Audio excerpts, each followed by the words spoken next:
सांसद रघु मीना जी,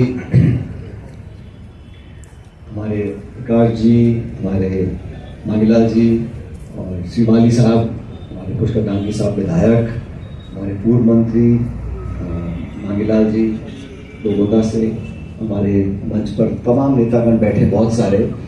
मैं पहले तो आप लोगों का धन्यवाद देता हूं कि आपने हम सबका स्वागत किया और आपसे मिलने का एक अवसर मुझे मिला।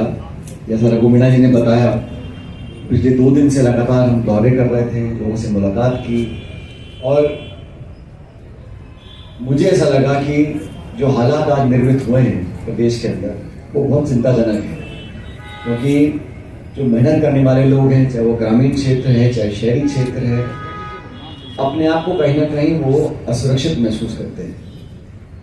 वो इसलिए क्योंकि एक माहौल होता था देश में, मुझे याद है पहले अनेक तरह के आंदोलन हुआ करते थे। एक छूट थी सोचने की, मांग रखने की, ज्ञापन देने की, स्ट्राइक करने की। वो भावना जो थी, चाहे वो स्टूडेंट मूवमेंट हो चाहे वो लेबर मूवमेंट हो, वो सब पिछले 10-12 साल से खत्म हो गया, क्योंकि सरकार उन लोगों के साथ खड़ी है जो किसी भी रूप में अपने मुनाफे को कमाने में कोई कसर छोड़ना नहीं चाहते। और उद्योग पहले भी थे, उद्योगपति पहले भी थे, मुनाफा पहले भी था, लेकिन जो काम करने का तरीका है, जिस दमन की राजनीति सरकार इस्तेमाल कर रही है, आप कल्पना करें देश में जो विपक्ष में है वो कोई भाषण दे दे, कोई सवाल पूछ ले तो उसके पीछे ताबड़तोड़ income tax, ED, police, CBI जांच, पूरे मीडिया में उसका चरित्र हनन, उसको इतना दबाव और आक्रमण किया जाता है कि आवाज को दबाने के लिए। क्यों? सवाल उठते हैं जब, तो जवाब देने पड़ते हैं। और इंटेक ऐसा प्लेटफॉर्म रहा इन तक जो दशकों से हमेशा जो वाजिब मांगे रही उनको उठाने का प्लेटफॉर्म रहा। पहले सरकारें जो थी वो लगातार संवाद करती थी। पहले जो कॉर्पोरेट में काम करते थे या जो मालिक थे या जो डायरेक्टर्स थे, एक संवाद का एक कल्चर था। अच्छा बुरा जैसा भी हो, दुख सुख में भागीदार होना।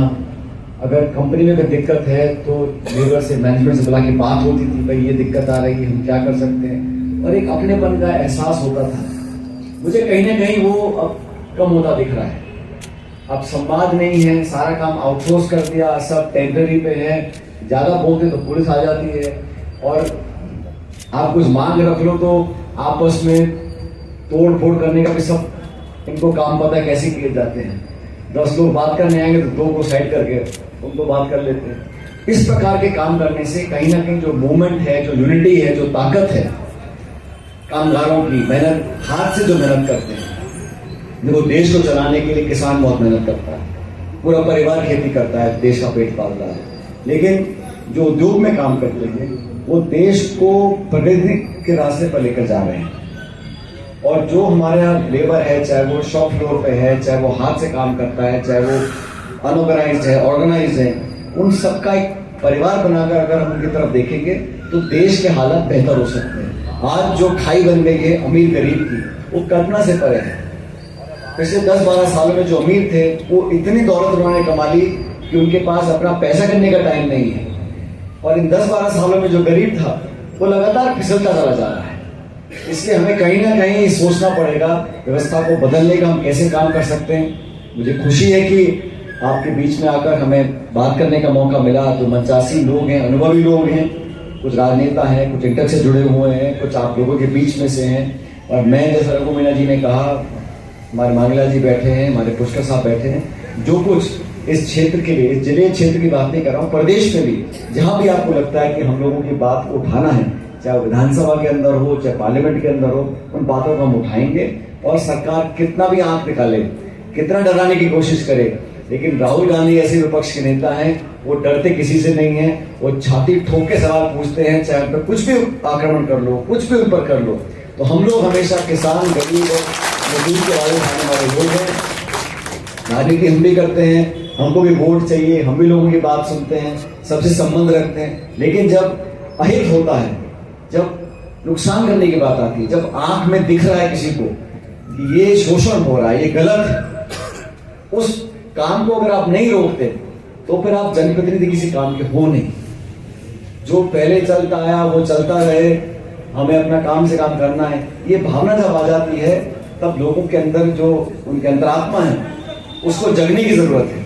इसलिए मैं तो सिर्फ आप लोगों से इतना कहने के लिए आया हूं कि ये शायद हमारी आज दिन की अंतिम सभा है। दिन भर 2 दिन से लगातार लोगों से मिला हूं, लेकिन आज हमारे देश में जो मेहनत कर देश को औद्योगिक क्रांति की तरफ लेकर जा रहे हैं, जो हमारे कामगार लोग हैं, मेहनतकश लोग हैं, उन सबसे मिलकर मैं आपको हृदय से धन्यवाद देना चाहता हूं कि आप लोग मेहनत कर हमारे देश को आगे लेकर जा रहे हो। आपकी मदद सहयोग के लिए जो कुछ बन पड़ सकेगा हम सब लोगों से मिलकर करेंगे। आप इसी प्रकार अपना स्नेह और अपना प्यार बना के रखना और हम एक परिवार की तरह आगे वाले समय में भविष्य को तय करेंगे। मुझे यहाँ पर बुलाया, मुझे बहुत मान सम्मान आप लोगों ने दिया, उसके लिए बहुत बहुत शुक्रिया। जय हिंद, राम राम।